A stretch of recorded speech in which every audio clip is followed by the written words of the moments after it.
实力也会飞速提升。有办法牵制史莱，气息非比寻常，有大地撕裂者之称。 Противостояние титулованных 98 ранга – это уже не шутка. Глава секты тела Дубусы оказался даже сильнее, чем старейшина Сюаньцзы. Дух телесного типа и правда очень усиливает владельца. Но и немаловажную роль играют духовные кольца. У Дубусы на 2 красных 100-тысячелетних кольца больше, нежели у старейшины Сюаня. В первой части даже одно красное кольцо было редкостью, но здесь их уже побольше. Как мы видим, у главы секты тела 3 таких кольца и, соответственно, 3 духовных кости возрастом 100 тысяч лет. Все это дает огромное преимущество. Жаль, битва была слишком короткая и тут же закончилась. Мы не успели насладиться зрелищным сражением 2 мастеров 98 уровня. Вмешался глава Муэн 99 ранга, известный по титулам Бог-Дракон. Его сила пикового титулованного просто пугает. Такие сражения могущественных титулованных очень редко случаются на континенте. Представьте, как были шокированы юные ученики Академии, в частности Хуэйхао и Ван Дун, наблюдая за этим сражением. Стоит сказать, что в оригинале оно было не таким коротким и куда более зрелищным и серьезным. Зеленый великан, сформированный Дубусы, своими руками крепко сжал рога старейшины Сюаня, в то время как оба боролись, чтобы увидеть, кто был сильнее. Ни один не мог одержать верх над другим. Огни на их теле также чередовались между яркостью и тусклостью, в то время как их тела были практически неподвижны. Полосы черного света распространялись рядом с ними. Можно было едва заметить звездный свет внутри этих черных полос. Это были пространственные трещины. Чем дольше они сражались друг с другом, тем чаще появлялись черные полосы. Вскоре вокруг них образовался черный круг, который начал расширяться наружу. «Дубусы, ты действительно сумасшедший!» Голос старейшины Сюаня прозвучал в воздухе. Дубусы громко рассмеялся и сказал: «Это ты сумасшедший! Я не хочу умирать вместе с тобой! Отпусти, и мы начнем сначала!»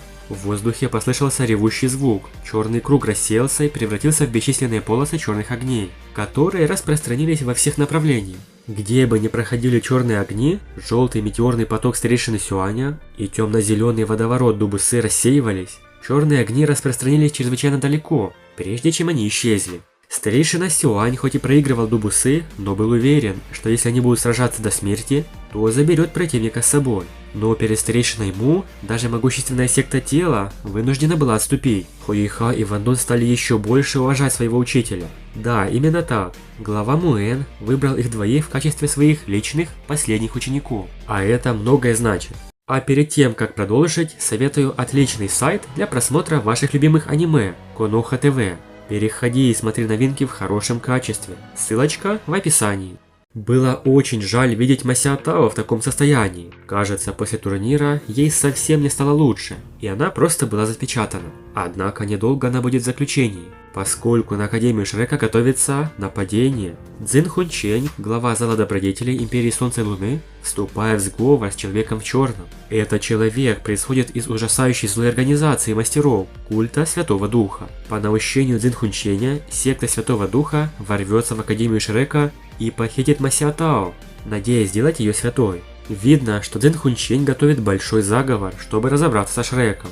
Согласно трейлеру, уже в следующей серии Хуэйхао, Ван Дун и Ся Сяо отправятся в Великий Звездный Лес получать новые духовные кольца. Естественно, за ними присматривал старейшина Сюаньцзы, однако его вмешательство вычтет 10 баллов из результата их экзамена. А значит, им самим желательно найти подходящих зверей. Ван Дун не просто пошел за компанию, хотя ему не нужно кольцо, с ним Хуэйхао будет вдвое сильнее. Их навыки слияния боевых духов позволяли достичь огромного преимущества в критические моменты. Им троим не составит труда иметь дело с тысячелетним духовным зверем, если они объединятся. Какого зверя выберет Хуэйхао для своего будущего кольца? Он не сильно беспокоился об этом, поскольку ледяной шелкопряд точно подскажет нужного зверя. Ну и как всегда, без приключений не обошлось. Как только они прибыли в Звездный лес, то столкнулись с 10-тысячелетним адским котом, а потом с 2000-летним темно-золотым медведем ужасного когтя. Это очень редкий и могущественный свирепый зверь, известный как агрессор Звездного леса. Хуэйхао впервые применил технику ледяного взрыва, но темно-золотой медведь не получил большого урона, что показывает, насколько он силен. Он хорош как в защите, так и в атаке, что идеально подходит для духа Сяо Сяо, тройного котла, подавляющего душу. Но это еще не все.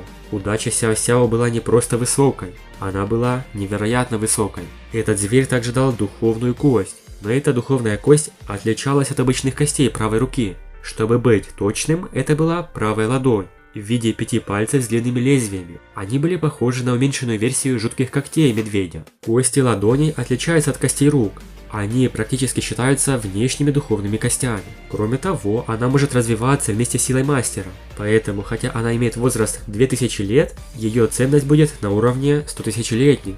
Но кто ее заполучил? Хуэйхао и Ван Дун изначально передали Сяо-Сяо кость темно-золотого медведя. Но после того, как Сяо-Сяо поглотила тысячелетнее кольцо, а затем начала поглощать и кость, она была совершенно не способна противостоять ее силе. У Хуэйхао не было другого выбора, кроме как насильно поглотить силу темно-золотого медведя. В итоге, именно Хуэйхао заполучил эту чрезвычайно ценную кость правой ладонью. После этого, как показано в анонсе, в Звездном лесу появляются новые ученики. И эта группа людей также пришла охотиться на духовных зверей. Они были членами королевской семьи Небесной Империи. Среди них были 2 принцессы.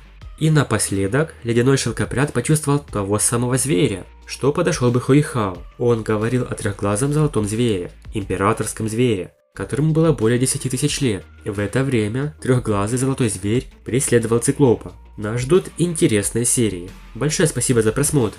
Напишите в комментариях, как вы думаете, чем же закончится заговор с сектой тела против Академии Шрека. Подписывайтесь на канал и всем пока.